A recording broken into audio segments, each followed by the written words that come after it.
Welcome to the Save Continue podcast, where every other week we get together and talk about video games and video game related stuff.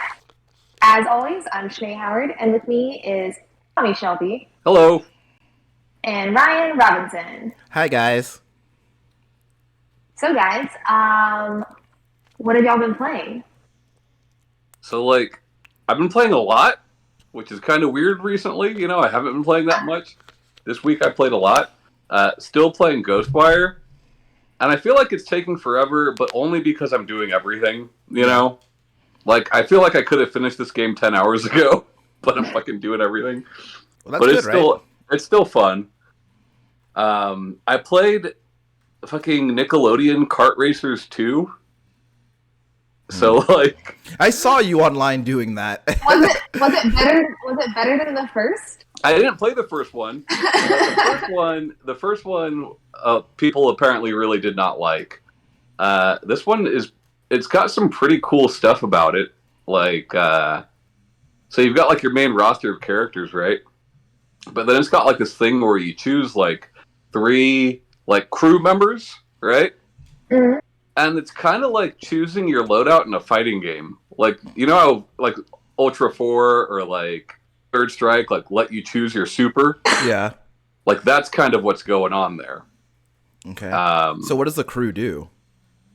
I mean, different things. Like you have a meter that builds up, and you push the button, and it does their thing, right? So like, it'll be like a speed boost, or like attack a nearby enemy with whatever, you know. Yeah. Mm-hmm. And then like your other 2 crew members are more like passive abilities, but it's an interesting thing for a kart racer to have because like other than that it's basically Mario Kart. Sure. And people say that about most kart racers, but like the Sonic Kart Racer or like the Crash Kart Racer are very different than Mario Kart, you know. This is very much Mario Kart with this one different mechanic, you know. Yeah. But that said, like I had a good time with it. It was a lot of fun. Are Pete and Pete on the roster? They are not, unfortunately. That's one thing. The roster, I wish there was more, you know? Yeah. But, like, it's weird because, like, who's the game intended for, right? Because there's characters, like, from when we were kids, but then there's characters that none of us have ever heard of, you know? Yeah. So I'm like, so is this targeted towards me or to someone who's 5? or both, you know? Both. But, yeah, I was a Reptar main. Sure. And that was pretty good. I was actually going to ask you who your primary dude was. Well, they got Zim, but they don't got like Daggett or Norbert, you know. That seems like an odd omission. I bet Cat Dog is there. They got Cat Dog. Of course. No real monsters. Weird. I bet Fairly Odd Parents is there. No. But anyways, it's a fun game. I recommend it because it's on sale for like $10. So. I played, because it's free this month, I started Slay the Spire. How do you like that? I only played the very first, you know how, like, have you played it? I played a little bit of it, yeah. So you know how it, like, takes you through this little map and you choose your path? Yeah. Like, I cleared the first one of those. And then I had to go to Washington. So I haven't played it since I got back. But that's really fun. And then I've been playing a lot of Battle for the Grid. Oddly enough. Power Rangers, right? Yeah, so like, dude, I don't know. I just like this game a lot, man. Like, good game. It's really, it astonishes me that we still have things like poor netcode with Street Fighter V, or like poor mechanics with like NRS games, like things like this, and you get like games like Skullgirls or games like Them's Fighting Herds or Battle for the Grid that are clearly very low budget, and they've got their shit together, you know? And they've got rollback, and they've got crossplay on every platform, and, you know, shit like that. Yeah, it's just really impressive. Last time I played it, the Street Fighter characters hadn't been added to it yet. I forgot they added fucking around with them. Chun-Li, right? Yeah. And they are a lot of fun. They are very... Like, they're a mix between their Street Fighter V and, like, Marvel 3 iterations. They work very differently than the rest of the cast because, like, Battle for the Grid is similar to, like, Fantasy Strike where it's like, or like Smash where it's like direction and a button. Yeah. You know, and like auto combo on your light attack, right? Ryu and Chun-Li don't have any of that. Like, they don't have auto combo, and they don't have the easy inputs. You're playing them like you would a fucking Street Fighter character, you know? Yeah, they're not for babies. Yeah, but they're a lot of fun, man. You can do some really impressive stuff there. Yeah. Oh, I did Omega Rugal for King of Fighters 15, and that was a lot of fun. So for those that don't know, they released an update that adds the character Omega Rugal, who I don't think has been into KOF since like 94. And it's just like broken ass old school fighting game boss, you know? And you get the character for free, but if you want his stage and his alternate costume, you have to beat him in the game, you know? So they're hyping this up like it's going to be the hardest thing in the world. And like, it's not easy, you know? But, like, I could do it. I feel like I shouldn't be able to do it. You know what I mean? Maybe you just don't know your own power, Tom. Yeah. No, man. You're a top pro player. Not at all. I mean, so Justin Wong he's started streaming for this thing, right? Mm-hmm. And, like, he beats him first try, so his stream was just, like, over. Because they were advertising it like it's going to be stupidly hard, you know? Yeah. And like I said, it's not easy. It took me like 5 tries, but I did it, you know? Yeah. But, so that's fun. Justin Wong fucked it up for everyone else because now they're going to see that and patch it and rebalance him and make him harder for everybody else. They should make him harder. Oh, no.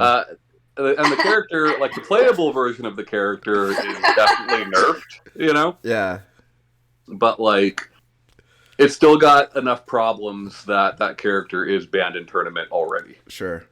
Yeah. But a lot of fun. That's really about it.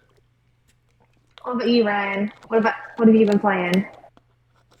So, still lots of Fortnite. I got killed by LeBron James yesterday. That was kind of annoying. I just feel like... Sorry for your loss. Yeah, I'm just... It's just LeBron James coming at you with a gun. Dude, it is. Okay, well... That's hilarious. So, like, I guess the way it is that, like, I don't know how much creative input he had on, like, his representation in the game. But, yeah. like, basically, it's LeBron James wearing, like, leisurely athletic gear. Yeah. All black. But he also, you know, people call him King James, right? So he has a glowing crown floating above his head. And this maniac is running at you with a fully automatic shotgun. Yeah. And so is he taller than a lot of the other models, or they shrunk him down? I think he's shrunken down to like match everyone else. He's still, because he could have had like a Jaws odd job situation, you know. Well, see, here's the thing too, is that like, I don't know, like I've been talking recently about like how much like the Fortnite representations of actual living people like really squicks me out. Like, it's just so strange to me because it gets to the point where now like I associate them with my experiences with their I don't want to say avatar, their digital likeness. Yeah, their digital likeness, right? And so so now like I went from being like mostly indifferent to Bruno Mars to be like, fuck that guy. Yeah. Fuck that guy, because he's always shooting at me, you know? And I'm starting to feel it's so funny. They've been adding like so many different IPs and people and all that, and like. So speaking of like the Street Fighter characters, they put those guys in there, you know? Yeah. I think have you guys seen the meme? It's like taken from the old Street Fighter cartoon where it's like Sagat with a shotgun. No. Yeah, it's pretty popular, and like they had a chance to do that, and they didn't put Sagat in there, you know. And which is funny because they could have brought that meme to life. Yeah, what's funny is that like they have done that. They have there are characters in there that are from memes, you know. Yeah. And but it's weird because like Like I'm having that association with like Bruno Mars, and like now it's starting to get there with Tom Holland because I'm seeing that guy Oh around a lot. yeah. And it's like there's more than one Tom Holland. I got Spider-Man Tom Holland. I have Nathan Drake Tom Holland, Yeah. and it's too much. But I'm still having a lot of fun with it. I had this really cool moment before the show today where like me and a guy were shooting at each other, and we're both running to the side, and then there's like a drop off off like this really steep hill. So we're both sliding down this hill shooting at each other. I won. I thought that was pretty cool. And but yeah, I'm still having a lot of fun with it. I'm getting more and more of my friends have started playing with me, so that's been great. I've been playing a lot of Knockout City with Kaylee, and I'm getting progressive. I'm getting like slowly better at the game, but she remains like her strategy is ever evolving. She's always got some new trick she wants to show me. And, like, She's put in a lot more time though, right? yeah, okay, so you have these challenges that they call contracts, and like you have dailies, weeklies, and like lifelong contracts, and like every time you complete a lifelong contract, it goes up a tier and requires you to do more of that thing you did previously. So I think one of them is like it's like play like 6,000, like win 6,000 matches or some shit like that. And she completed that, and I was like, man, that's a lot. 6,000. Yeah, that's a lot of fucking Knockout City. Yeah. But she loves it, so it's fun when we get to play together. They did this mode for April Fools, where it was basically all of the game modes put together into one mode, and I kind of wish it was a permanent thing because it was very fun and like I ridiculous. think if enough people had played it, that they would, Yeah. But Well, let's see. The idea of all that chaos. It is appealing. It's funny because like typically you get points by knocking out another player, but in this mode you get points for like if you interact with your opponent in any way, you get a point, and like there's varying point values, and it's very funny. And also I've been playing some Elden Ring with a couple of our friends. With your boys? With my boys. And that game is... So I looked up the number of bosses in Dark Souls 3, the number of bosses in Bloodborne, and I looked at the number of bosses in Elden Ring. So Dark Souls 3, with all the DLC, has 25 bosses in total, both optional and mandatory bosses, 25. Bloodborne has 43 bosses, like, altogether. And Elden Ring has 120, like, altogether. So, but there are only, like, 9 that you actually have to beat to finish the game. But they have all these other additional extra bosses. And, like... Is that a welcome thing? I don't know if that's something that people want. Yeah. Personally, like... I haven't looked up a lot of like guides on like who is mandatory and who isn't. I've kind of just like based it on like, does this guy have a cutscene? Because if he doesn't have a cutscene, then that means I don't need to kill this guy if he doesn't have a cutscene. That's how I've been figuring it out. And so I've been running into characters who are like, it's a good metric. Yeah, and like, what's funny is that there is a boss who is not mandatory, but he has a cutscene. So it threw my whole system off. He tricked you. Yeah, they duped me. But the game is a lot of fun. I don't know. It's weird though because like I kind of find myself like as I'm playing it, as good as the game is and as much as I'm enjoying it, I kind of find myself, craving like the more contained experiences of the previous games. Yeah. Like I kind of like I'm playing it and I'm like I kind of just want to play Dark Souls 3 right now because it's like it's more of a contained, more linear thing, and I get the appeal of the exploration within the game, but at the same time, like especially with the inclusion of the jump mechanic in the game, which of course introduces platforming elements in the game, like sometimes the exploration is a little bit much for me. and like Yeah. to the point where like I've never really been worried about platforming in video games, but most video games that have platforming don't have the stakes that a Souls game has, where if I fail this, I'm not going back to a checkpoint. I mean, I'm going back to a checkpoint, but like I lose all my level up points unless I can go get those back. So like there's like a layer of anxiety that comes with like any time I have to do platforming in the game, especially considering the fact that like also sometimes when I'm platforming, some really dangerous enemy is also trying to kill me on the other end, like from behind, and so I'm just kind of like I'm just frazzled most of the time. But I wonder if that easy mode mod changes that or not. I think, and I haven't read too much about that mod, but if I had to guess, I bet the easy mode mod primarily rebalances like how much damage you do versus how much damage the enemy does to you. Yeah, and I bet I would probably even go so far as to, if I were to make a mod like that, I would even go so far as to make it so like you don't lose your souls or whatever your shit when you die. I think that would. Yeah, So I keep know, your like, shit together. Yeah.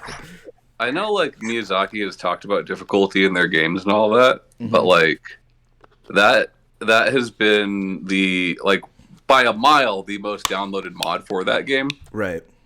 I wonder if they're looking at that at all. You know? Yeah, I have to imagine they are, and like I think that Elden Ring is kind of paradoxical in a weird way, because on one hand, I think that mechanically speaking, with the way that it kind of tutorializes itself and the way that it kind of explains itself in a way that previous games didn't, Yeah. I feel like it's probably the most approachable game in the series. Sure. But at the same time, it also feels like it's the hardest as far if we're talking purely about like interactions with bosses and enemies. It feels like it's the most challenging it's ever been. Yeah. But it's interesting to watch like people who are new to these kind of games, like just really like obsessing over this game and like putting hundreds of hours into this game. Yeah. So I guess there's something to the formula that they found with it. But as someone who has played, through multiple Souls games, it's just there's something that always feels off to me about this game, and I can never really like focus It's on what that it is. damn George R. Martin, man. I'm telling you. Get that shit out of my video games. You know? I just to kind of go back a little bit, like I don't know that like with what I know about those games, like watching and stuff like that, like having over 100 bosses sounds pretty exhausting. Yeah. In the same way that like Not mandatory. Yeah. I know it's not mandatory, but it's the same way that like in like Breath of the Wild, all the little shrines. If there were less of them, I would be more likely to complete it if it wasn't like the 500 billion of them. Right. Oh, I love the shrines. It's too many to feel like putting in that hours would be worth it. Yeah. Even though there's only 4 dungeons, like those shrines are the dungeons. You know what I mean? Yeah. Well, I think that it kind of, it's too repetitive, and like it's just like at a certain point, it's just like not fun. yeah, and I think with when you have something like this, when you have something like with like a huge sprawling world and you have like all these bosses that you can beat, I think one of the things that the game kind of does well is it every time you get to what is essentially this game's bonfires, they kind of point you in the direction of where you should be going, right? So like you're free to ignore that, right? But if like you want to get to the next story beat as quickly as possible, you'll follow whatever direction they're pointing at. And I think that without that, the game would kind of feel like, I guess it would kind of feel like too like aimless, I feel like it would be really hard to know where you're going, what you're doing, especially when you consider the fact that, true to Dark Souls fashion, the story isn't really spelled out for you. And so there's not really a progression that you can consciously follow. Like nobody's telling you, now that you've killed me, you've got to go kill my brother over there. he's the next guy that you gotta beat, because like it doesn't tell you that, and it's also very easy to like. It's also very. I wish it told me that. Well, the funny thing is like, it's also possible that you'll kill at least some of these bosses out of order. One of the more infamous bosses in the game, who's like, and so far like he's harder than any boss that I fought after him. Yeah.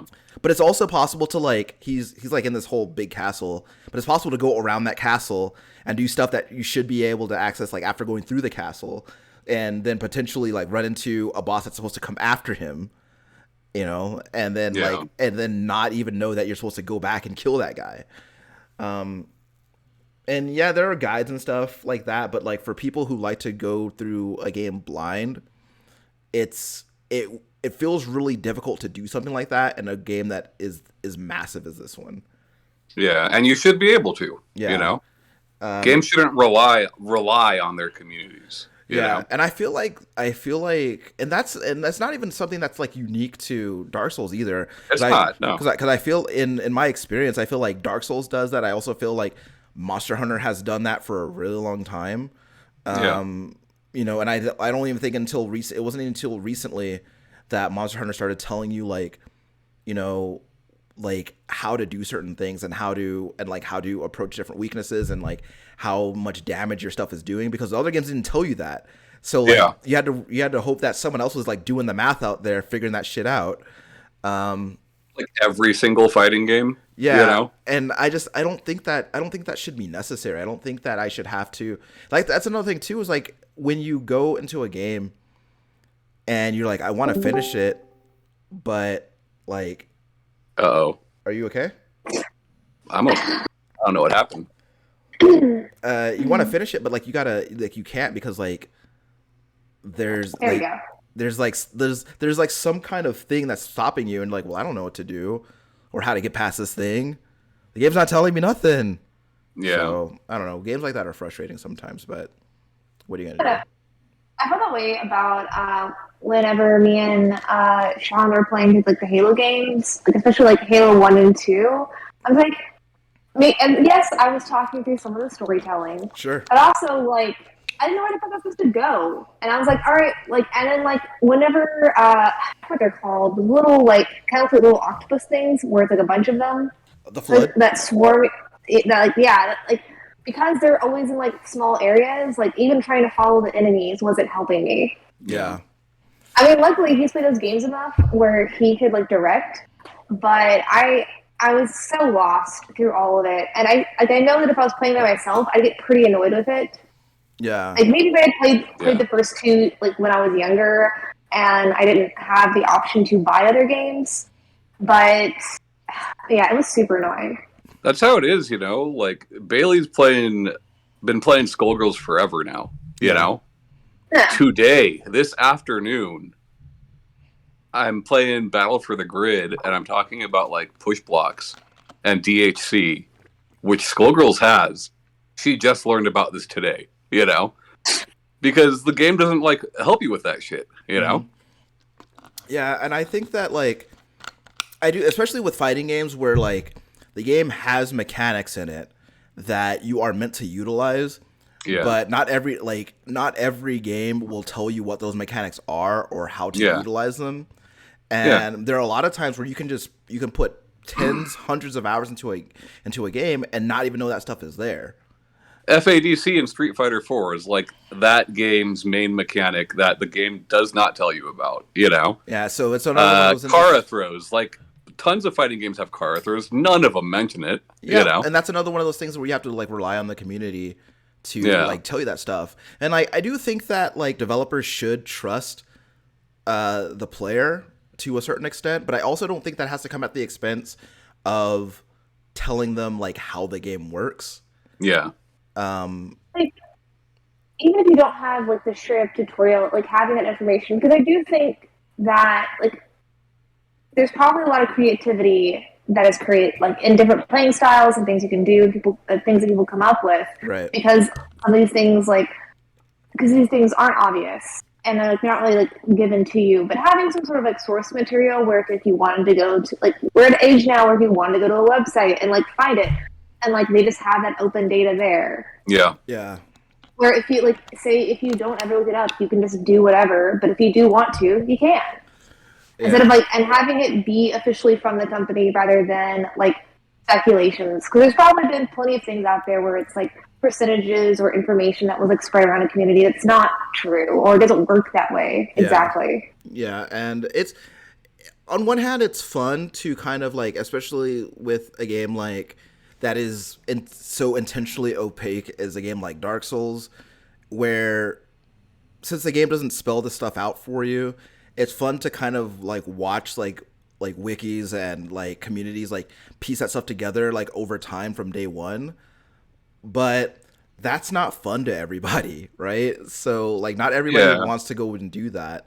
And and if you purchase a game, you should get at the very least how to play it and that game's story with that purchase. And especially considering the fact that like games don't come with instruction manuals anymore.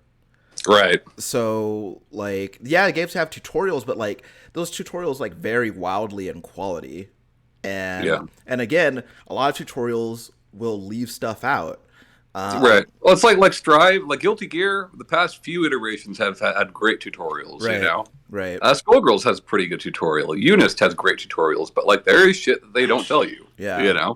And then like it sucks because like that stuff that is being left out, or these mechanics that are being left out, like that stuff that like high level players know and will use against people who are lower level players.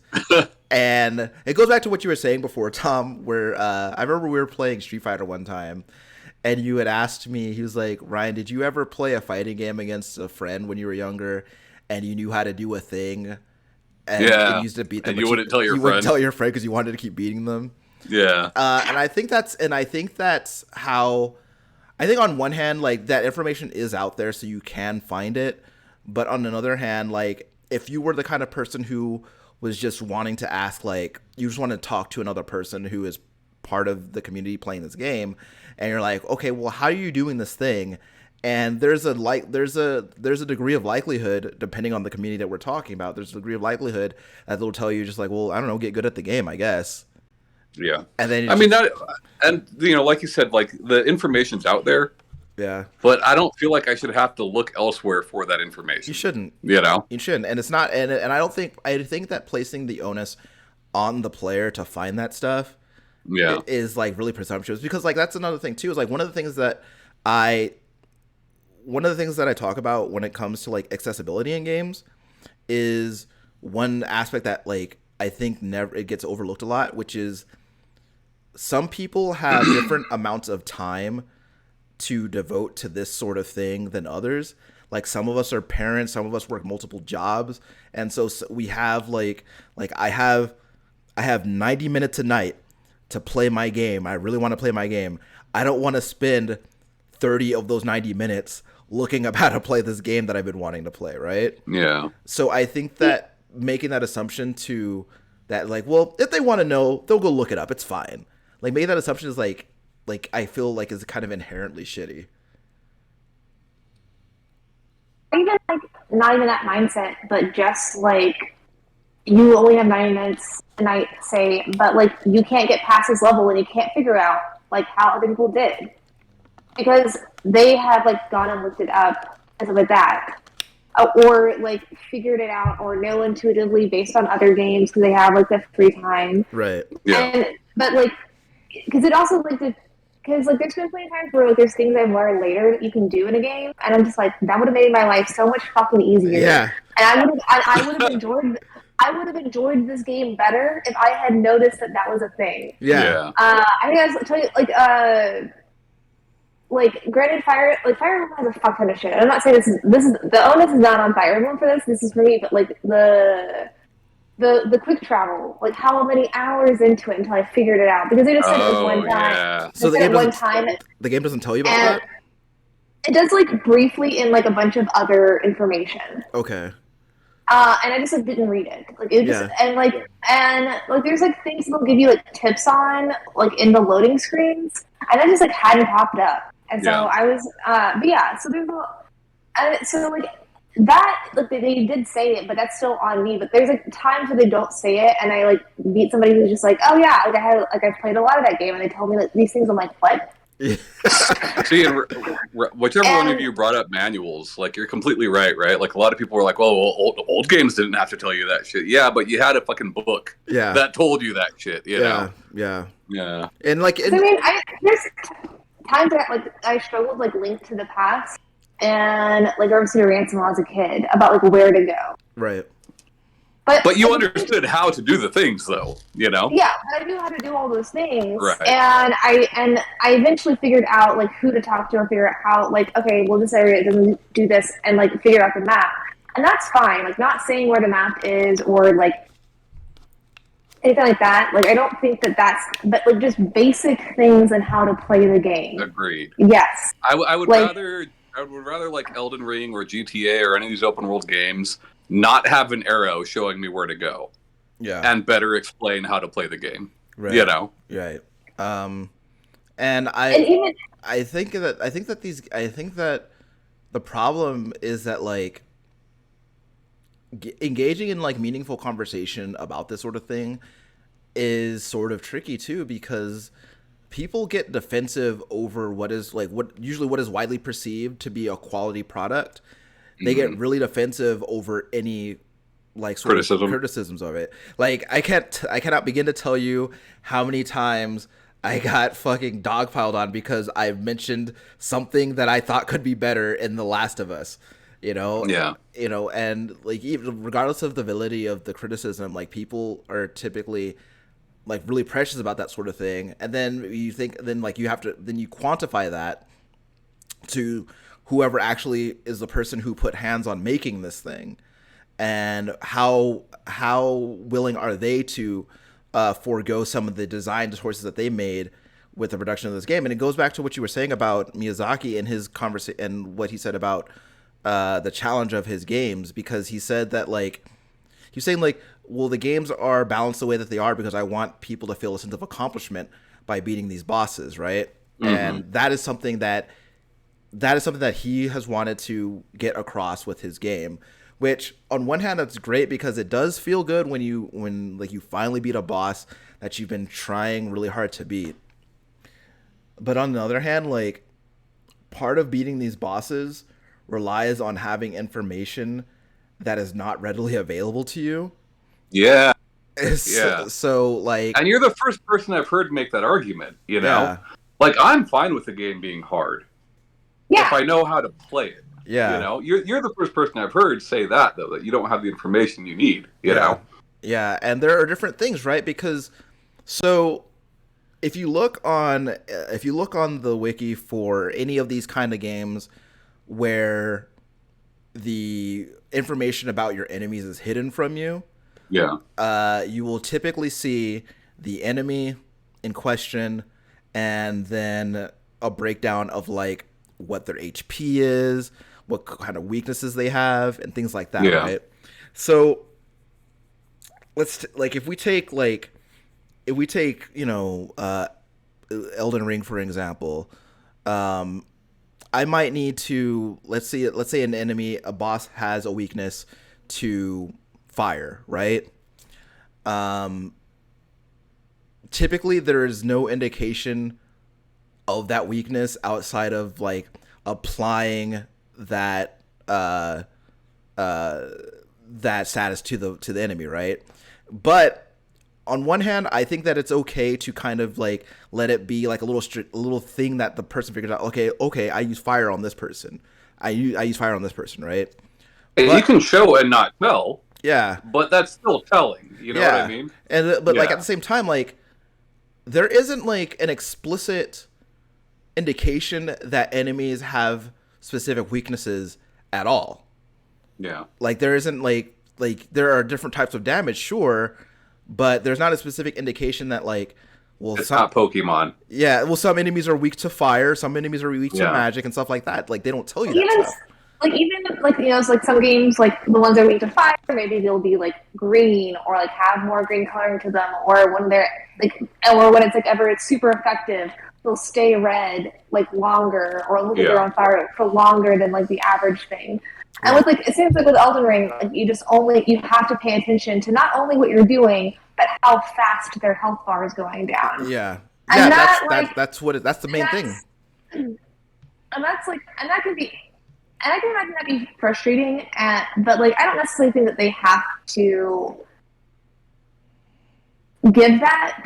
But I do like how like certain RPGs do like where you find a book and you're like, and it's random places Yeah, about these things, and I like that. Except for like, when they do it, and they always do it in the section after the boss. yeah, Where it's Yeah, like, yeah, yeah, that yeah, would have been real helpful 20 minutes ago, book. yeah, Thanks yeah. for that. yeah. Uh, I don't think that yeah. enemies. I don't think they need to specifically tell me like, okay, King Godric is weak to fire, so No, but it could tell you on that a fucking loading screen certain enemies are right. weak to certain That's things. all I need, and Yeah. from there I can experiment with like different effects and Right. different things because I do think that a big part of the loop of those games specifically, and I'd say even like games like Monster Hunter or games like that, a big part of it is a lot of trial and error, like as you engage with that loop, right? Yeah. So like I couldn't kill him this time using this weapon, so let me switch it up and see if I have another weapon that I can use against him, see if it does better.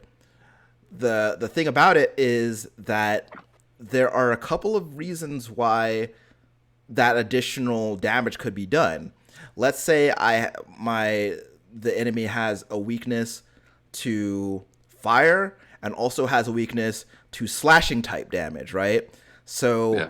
I have a fire imbued slashing weapon. So like which thing did the thing? Which thing like helped me out there? Sure, sure.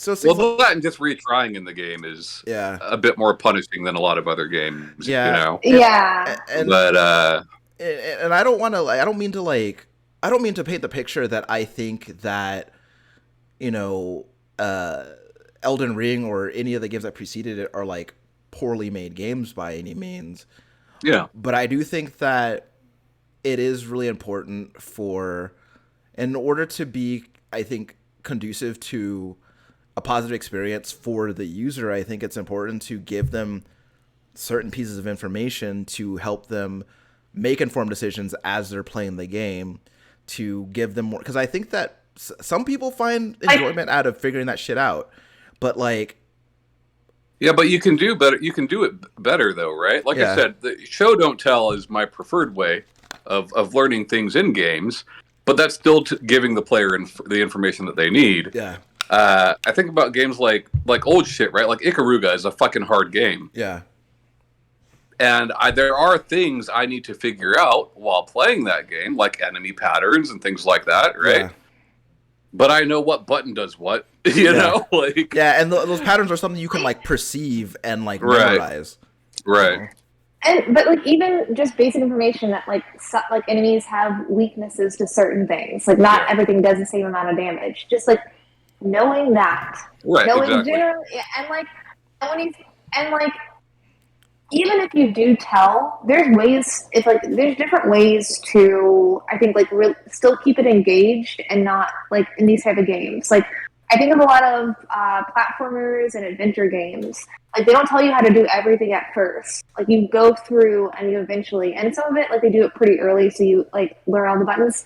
But I like that. And there's times I've replayed a game because I'm like, oh, I've always been able to do this. I just never knew because I didn't press this combination. Right. And it adds replayability. And I like,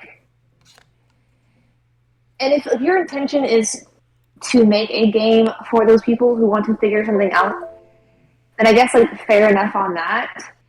But yeah, I think it's pretty obvious when it's intentional and not. Yeah. yeah, Well, there's another side of that coin too. I think because I think so. I've also been playing Horizon Forbidden West, and that game gives you a lot of information. It tells you like how it gives you a rundown. Any of the machine enemies you encounter, they give you like a basic summary of like what they do and generally how they'll act if if you're fighting them. They also give you the weaknesses of those enemies, and Scary. yeah, it gives you the weaknesses and everything to like, so you can decide, okay, this is the kind of ammunition that I'm going to use against this enemy to make this fight easier for me. But even with all that information, these weaknesses that I'm meant to exploit don't feel particularly meaningful. So we'll take, for example, there are enemies who are weak to acid, right? So you build up the element, that meter, and now they've got the stat. They're like, they got the corroded status on them, right? And you're like, and so what acid is supposed to do is it's supposed to make it so that it weakens their armor and they take more damage from subsequent attacks. But the weird thing about it is that, like, there's not any real perceived difference in the amount of damage I'm doing. Like, those numbers aren't changing any. So I have this information. I know that what it's weak to, but this weakness, it seems like I'm not actually able to exploit it no matter how directly I engage with that mechanic. And it gets to the point where, like, well, maybe I just won't fucking bother because that doesn't seem to matter that much, you know? So, and also, like, and that's hard. And that happens a lot, right? Like, there's a lot of times where I'll ignore a game mechanic because it's making no difference, you know? Yeah, and, like, that's, and it's, like, making it so that, like, that, and, like, there are multiple reasons for it, but, like, it's just making it so that, like, I'm not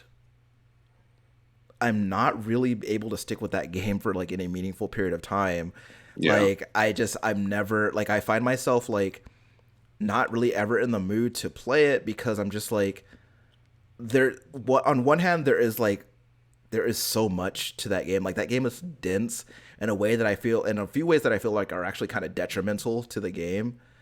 But on top of that, it's just, like, they throw so many enemies at you, and sometimes, like, you're dealing with, like, 5 very large enemies at once, and you're trying to exploit the weaknesses of all of them, and you're just like, well, I'm fumbling through my weapon wheel trying to get the right weapon out. Oh, I don't have the right weapon equipped. Let me go into my item screen and equip that. Then now that I've unequipped that other weapon, now I don't have the weapon to deal with this other guy over here, and it's just so fucking much.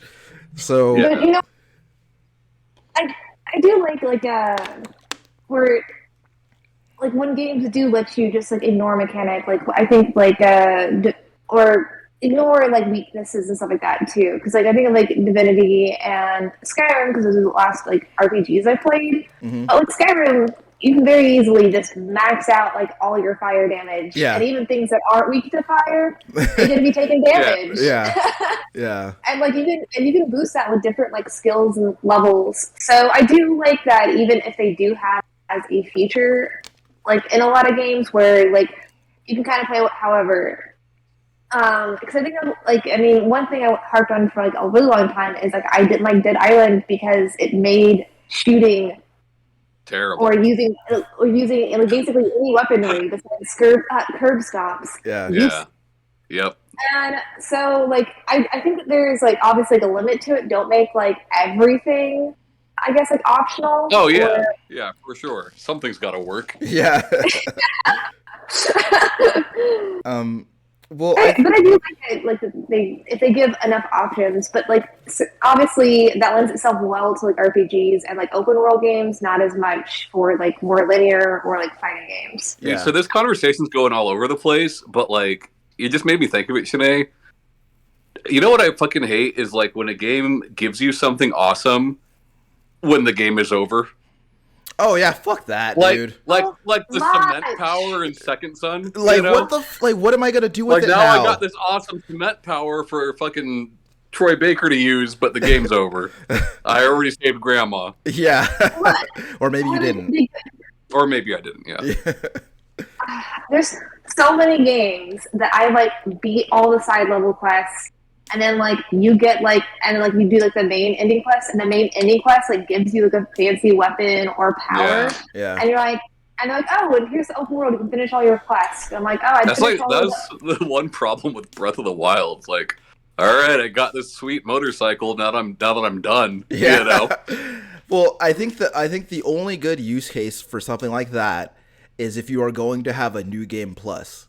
Yeah, sure, But sure. if you're Only have it available in the new game plus. Don't let me have it at the very end of the game, like Yeah, where I can't use it because it feels insulting rather than like, oh, I'm going to replay this. well, yeah, and like so, I think Oh, he did. I don't remember when it was, but like a while back, Kaylee and I had played through Assassin's Creed Valhalla, and it gives you like it gives you two like very powerful weapons at the end of the game, and it's just like, well, like I've been playing this game for like 200 hours already. Using regular ass weapons. Now I get Excalibur. Now I get Thor's hammer. Right? Yeah. And like, don't get me wrong. Like, hitting the dudes with Thor's hammer is fucking cool because they go flying. There's lightning all over the place. That's fucking cool. That 40 hours ago. But yeah, like I could have used that forever ago when I was like getting accosted by fucking Knights Templar all over the place. It's just so fucking lame because like they know that it's there, and the only reason that they don't give you that shit at the end until the end of the game, especially in a game like Assassin's Creed or any Ubisoft game that is a fucking games of service now, is they want you to buy the fucking cool weapons off their storefront so that you use those instead. Because if they give you Excalibur at the end of the game, baby, like I'm like, why the fuck am I gonna spend $5 on your fucking fire sword that you're selling there? I've already got Excalibur. This shit vaporizes dudes, so I'm good, and I got that shit for free. And I don't know if you guys had a specific topic. It didn't seem like we were just kind of going all over the place. So I didn't mean to throw anybody off with that, but no, it's fine. Yeah, no, you made me think of that, Shanae. No, but I also like just one fucking Delson. Fuck you, Delson. What also frustrates me is like when they've given you like near the very end or at the very end, like give you like a really cool like weapon or power. Yeah. But there's like a skill tree in it, so you've been like scaling it for what you've had, and whatever it is like it's not. I'll go play 100 more hours. Yeah. It's not like attuned to you, so like you're like, well, I can't even use it because I've already spent like the 200 hours with my normal weapons and like no powers, and like I'm built for that. Well, like there are some games that will like allow you to respec, but what's weird to me is making me pay for a respec in a single player game. That is super fucking weird to me. Like I don't know. Just don't have it, you know? Just don't have it. Like we've talked about skill trees and how like really no games have actual skill trees anymore. Yeah. Because you don't have to make a choice, you know? Yeah. If you're going to make the player pay for it, just don't have it.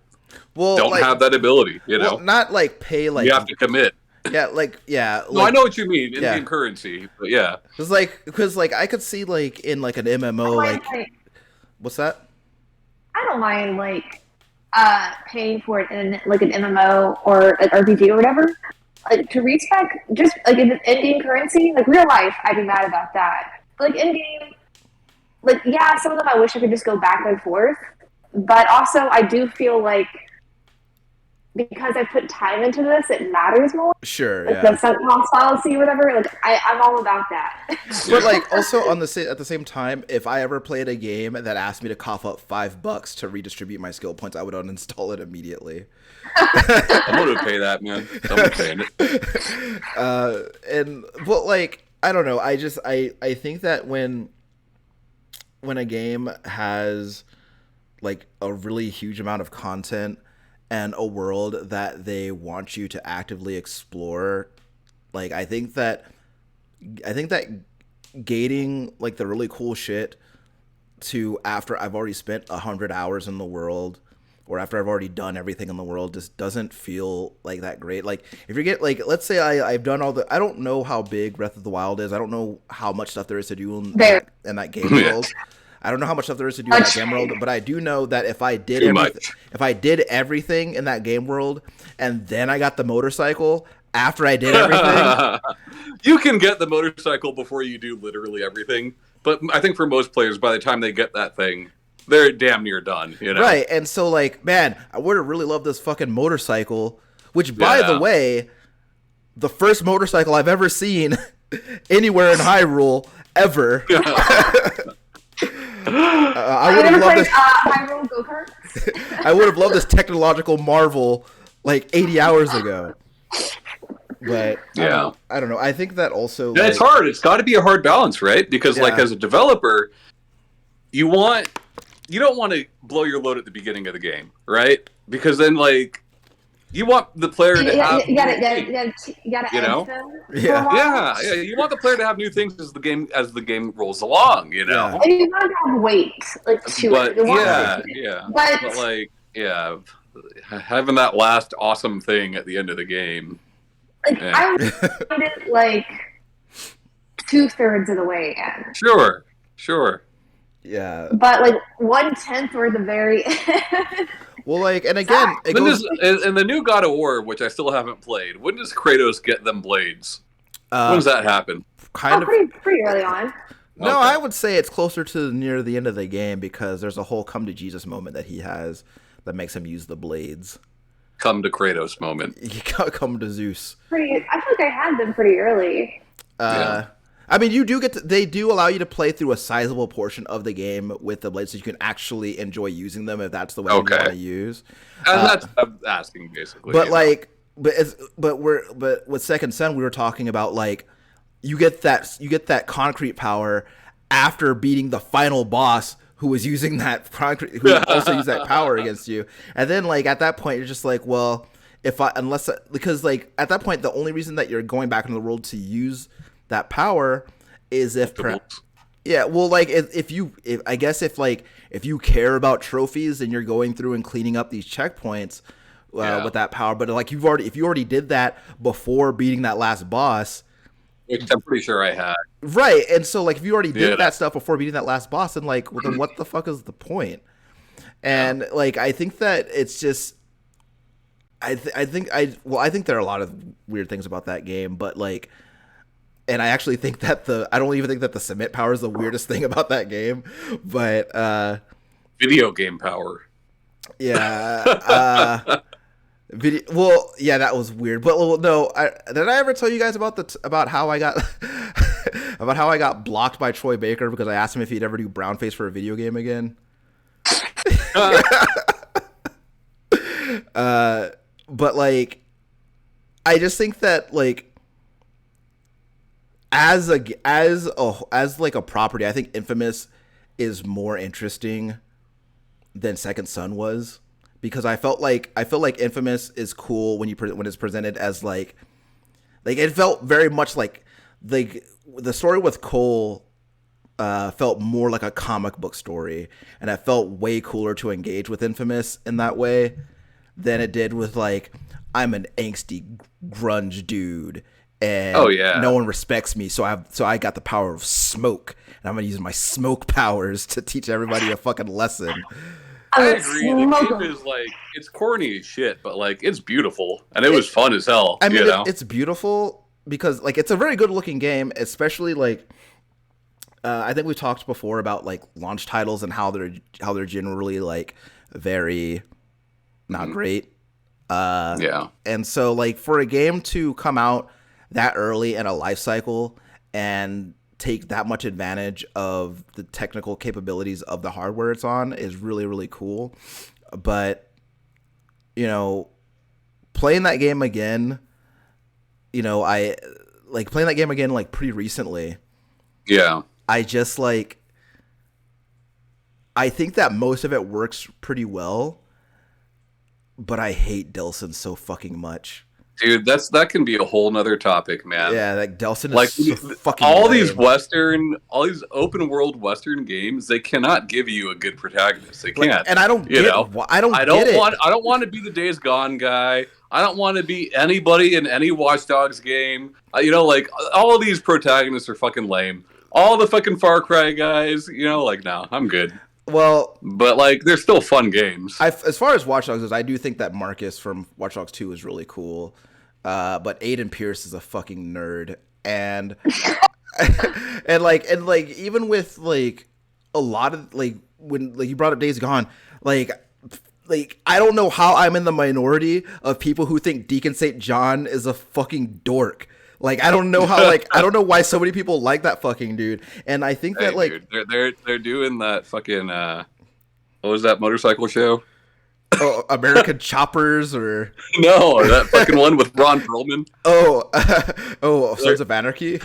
Yeah, they're doing some spin-off to that, man. People love that motorcycle shit, you know. Well, that's the thing too. Is like if I were if I had a list, if I drew out a list of what I thought were interesting protagonists for my open world game, yeah, Angry Motorcycle Guy is not on that list. He's just not. Well, see, and here's the thing, right? Like that's one thing I credit Rockstar with is like most of their protagonists, while they might not be likable, they're still more interesting and well written, you know? Yeah. I think that's like one of the strengths of their games is that like they give you these really believable characters who they make sense within the world that they're in, and like they kind of help you they pull you more into the story. Whereas I think that like characters like Deacon St. John or Aiden Pearson or any of these fucking guys, like they like every time they say something, it just pulls me back out of like the experience. I'm just like, I don't want to just like fucking shut up, you know? Stop crying. I'll give you something to cry about. Which, like, you know, they've already solved this problem. Like, you do silent protagonists like Link, or you do fucking create a character. You know? Yeah. No one's gonna hate the character they made. I mean, you say that, but like, I've played 2 games in like the recent past with character creators that made me create a character that I actively loathed. So, you know, and that's another thing that I'm hoping for too, is that like with I'm really, really looking forward to Saints Row. Like, I'm really looking forward to that game a lot. And one of the things I think that helps with Saints Row is you kind of know what you're getting most of the time. Like, you know that you're getting, like, a really stupid fucking story in a stupid world with stupid characters. Like, Johnny Gat is not supposed to be cool. Yeah. You know what I mean? Like, you're in on the joke. Yeah. You know what I mean? I would love to meet the person who unironically thinks Johnny Gat is cool. Exactly. I would love to meet that person. But like, and so like so much of that is a known quantity, and it's a game those are games that don't take themselves too seriously. And I think that the problem with a lot of other open world games is that they take themselves very seriously, and to the point where they're taking themselves too seriously, and it robs the protagonist of the possibility of any sort of self-awareness, and just makes them like totally insufferable. So, you know. So, you know, on the flip side, I think tons of Japanese open world games like take themselves very seriously, but it works. Yeah. I don't know why that is. You know. Well, I think y'all kind of like hit the nail on the head earlier, because I would not say all of the protagonists of all of the Rockstar games are well written.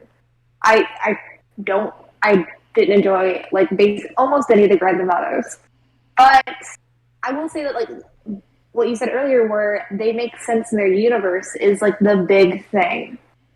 Because like because like if you're trying to make it where they're like an avatar where people can just imagine like the silent protagonist, then like that's one thing.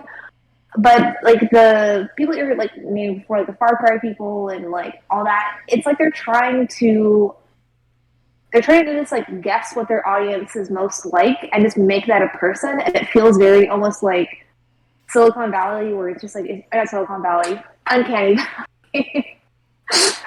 Well, I mean, look, Delson Rowe makes sense in that universe. He just sucks, you know. Yeah, that guy sucks. Well, like, you know, I'm sure there's a lot of people that look like him and Portland or wherever that is, Seattle. That's the thing about Delson Road too, right? He's not presented in the same way that Johnny Gat is, right? Like Johnny Gat is portrayed as like a caricature of like action movies and the perceived gangster culture, right? And his like what comes out is hilarious as a result. Delson Rowe, on the other hand, is someone that someone made intentionally, and they're like, man, this guy is fucking cool. I cannot wait to show the world this fucking cool ass dude with his graffiti. You know how many focus groups Sony probably had for that shit? You know, and people picked Delson. I think it's funny also. I guarantee it. I do think it's also funny that in the world of 2013, when that game came out, part of the bad boy archetype is a dude who spray paints on walls. That is funny to me. Yeah.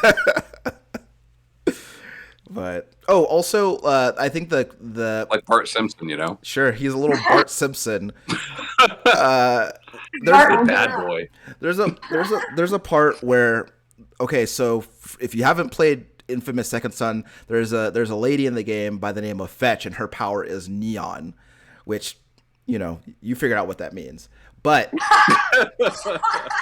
so her interactions with Delson will be different depending on if you're going down the good boy path versus the bad boy path. Oh yeah, let's go do drugs. Okay, so listen, if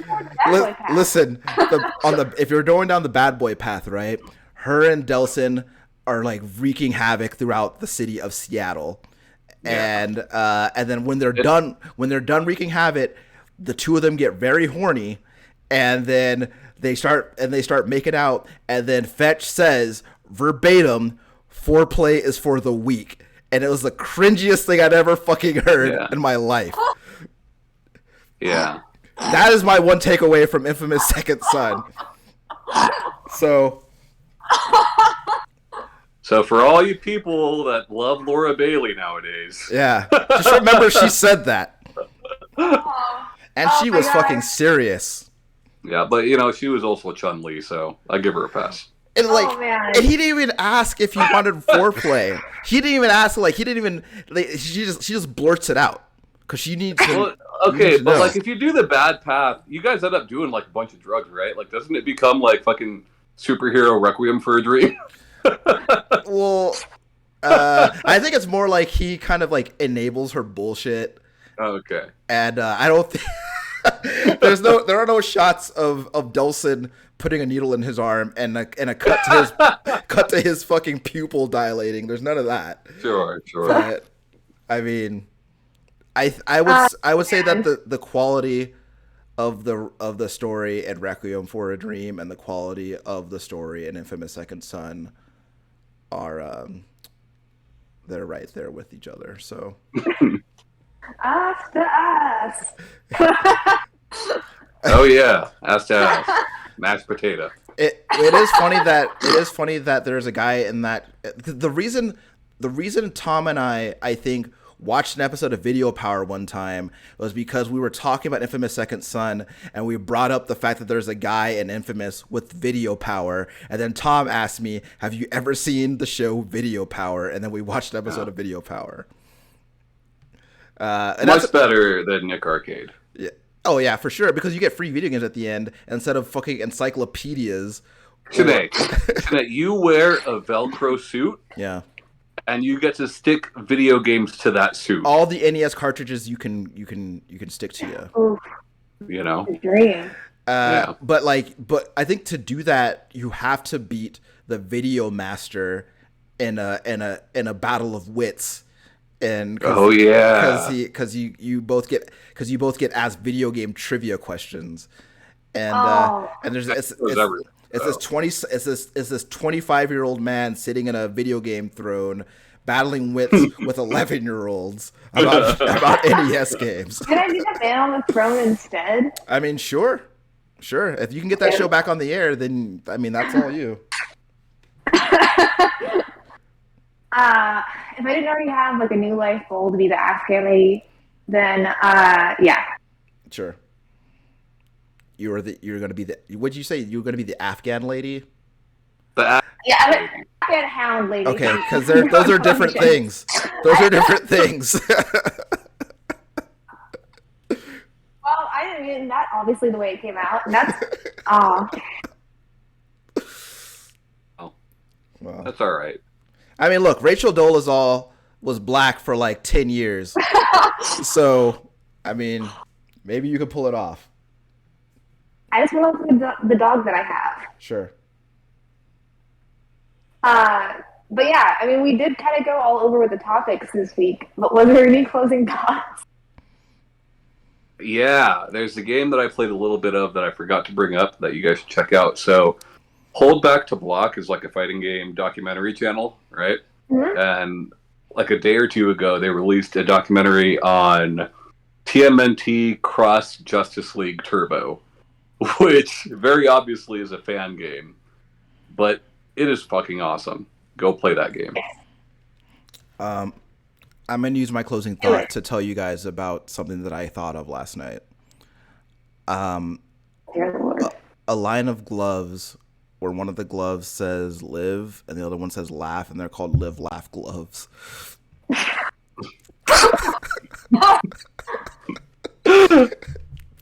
All right. I mean, you probably don't want to, but if you want to find us, we have a Discord. That's true. That is true. If you want to see our faces and you're not already there, we are on the YouTubes. We're on most podcasts. Ugh. Drinking that nasty ass coconut milk. It's not. It's not. It's coconut water. It's got a tinge of pineapple in it. Mm-hmm. So. Bye, guys. Bye.